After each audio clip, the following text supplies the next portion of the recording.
Hi, நான் சந்தோஷ் கதிரவன், மிகோத்தோ ஜாப்பனீஸோட founder and உங்களோட language school advisor. இந்த வீடியோவில் பேங்க் ஸ்டேட்மெண்ட்ஸை நம்ம எப்படி கரெக்டாக ப்ரொடியூஸ் பண்ணுறது அப்படிங்கிறது தான் பார்க்க போகிறோம். என்னடா பேங்க் ஸ்டேட்மெண்ட் ப்ரொடியூஸ் பண்ணுறதை பற்றி சொல்கிறாங்களேன்னு சொல்லி பார்க்குறீங்களா? உள்ளே இருக்கிற விஷயம் ரொம்ப சீரியஸான விஷயங்க. அதில் மிஸ்டேக் பண்ணுறப்ப ப்ராசஸ் காம்ப்ளிகேட் ஆகும். லாங்குவேஜ் ஸ்கூல் விசா ப்ராசஸ் காம்ப்ளிகேட்டாக ஆகும். என்னென்னா, நம்ம எல்லாருமே லாங்குவேஜ் ஸ்கூலுக்குன்னு அமௌண்ட்டை நம்ம ரொம்ப அட்வான்ஸாக சேர்த்துக்கிட்டே வரோங்கிற ஆஸ்பெக்டில் யாருமே இருக்க மாட்டோம் இல்லையா? ஸோ லாங்குவேஜ் ஸ்கூல் ப்ராசஸ் வருதுங்கிறப்ப தான் நம்ம என்ன பண்ணுவோம், ஒன்று கோல்டை அடமானம் வைப்போம், இல்லாட்டி லேண்ட் இருக்குன்னா லேண்டை வச்சு நம்ம அமௌண்ட் ரெடி பண்ணுவோம், இல்லாட்டி இன்னொருத்தட்ட வாங்குவோம். எனி கைண்ட் ஆஃப் இன்கம் நம்ம என்ன பண்ணுவோம், அதை சேனல் பண்ணி நம்மளோட ஸ்பான்சர் அக்கௌண்ட்டில் வைக்க ட்ரை பண்ணுவோம். இங்கே தான் கேர்ஃபுல்லாக இருக்கணும். நீங்கள் இதுக்கு முன்னாடி உங்கள் அக்கௌண்ட்டில் சேவ் ஆகாத அமௌண்ட்டை இப்போ அக்கௌண்ட்குள்ளே கொண்டு வர்றப்ப நிறைய பேர் என்ன பண்ணுவாங்க அப்படின்னா, பல்காக உள்ளே போட்டுருவாங்க. இப்போ ஒரு 12 லட்ச ரூபா ஸ்பான்சர்ஷிப் அமௌண்ட், டெபாசிட் அமௌண்ட் வந்துட்டு இருக்கணும் அப்படிங்கிற ஒரு க்ரைட்டீரியான்னு வச்சுப்போமே.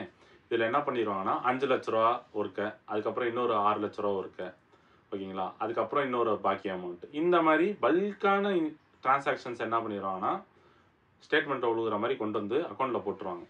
என்ன ஆயிரும் அப்படின்னா, ஸ்கூலுக்கு டவுட் வரும். விசா இமிக்ரேஷன்லையுமே வந்துட்டு இது ப்ராப்ளமாக க்ரியேட் ஆகி வந்துடும். என்னன்னா, எதுக்கு திடீர்னு இவ்வளோ அமௌண்ட் உள்ளே வந்திருக்கு? இப்போ வரையும் அந்த டிரான்சாக்ஷன் அந்த அக்கௌண்ட்டில் நடக்கவே இல்லை. ஆனால் லாங்குவேஜ் ஸ்கூல் ப்ராசஸ்ஸு இந்த ஒரு 3 மந்த்ஸ் ஒரு 4 மந்த்ஸுக்கு உள்ளேயே பார்த்தீங்கன்னா, இவ்வளோ பெரிய டிரான்சாக்ஷன், இவ்வளோ பெரிய அமௌண்ட் உள்ளே வந்துட்டு சேவ் ஆகிட்டு இருக்கு அப்படிங்கிறத வந்துட்டு சஸ்பீஷியஸாக பார்ப்பாங்க.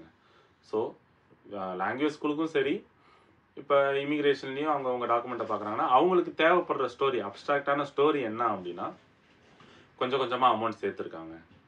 அதே மாதிரி அவங்க வேறு இடத்துல இன்வெஸ்ட் பண்ணதை வந்துட்டு கொஞ்சம் கொஞ்சமாக உள்ளே கொண்டு வந்திருக்காங்க. இதுதான் வேணுமே தாண்டி பல்காக உள்ளே வந்துச்சுன்னா அது உங்களுக்கு ஒரு ஓகே ஆகிறதுக்கு வந்துட்டு சான்ஸை கம்மி பண்ணிட்டு தான் கொண்டு போகும்.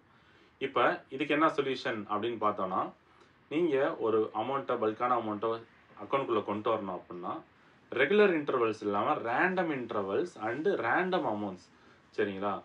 Keep it within 30,000 or 40,000. So முதல்ல ஒரு 30,000 போடுங்க.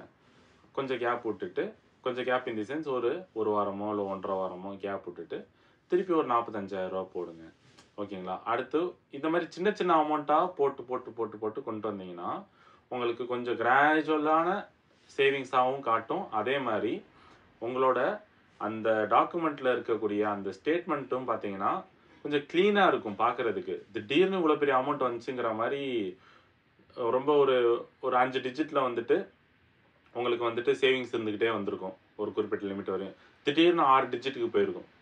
அந்த மாதிரி வந்துச்சுன்னா உங்களுக்கு கொஞ்சம் ப்ராப்ளம் இருக்குங்க. ஸோ இப்போ இந்த வீடியோவில் நான் சொன்னது உங்களுக்கு புரிஞ்சிருக்குன்னு நினைக்கிறேன். கொஞ்சம் லாங்குவேஜ் ஸ்கூல் ப்ராசஸ்க்குன்னு வர்றவங்க இந்த விஷயங்கள்லாம் க்ளீனாக பார்த்தீங்க அப்படின்னா, ஏஜென்ட்டோ இல்லாட்டி இப்போ எங்கள்கிட்ட ப்ராசஸ் பண்ணுற வரீங்க அப்படின்னா, நாங்களுமே இந்த க்ரைட்டீரியா சொல்கிறப்போ உங்களுக்கு ஷாக் ஆகாது. ஐயோ, நான் இந்த மாதிரி பண்ணிட்டேனே, இப்போ நான் என்ன பண்ணுறது? இந்த ஒரு சினாரியோவுக்கு வேலை கிடையாது, ரைட்டுங்களா? So stay tuned. இது மாதிரி நிறைய லாங்குவேஜ் ஸ்கூல் ரிலேட்டட் வீடியோஸ் வந்துக்கிட்டே தான் இருக்க போகுது இந்த பேஜில். Make sure to follow us and stay tuned with us for getting more info like this. Thank you.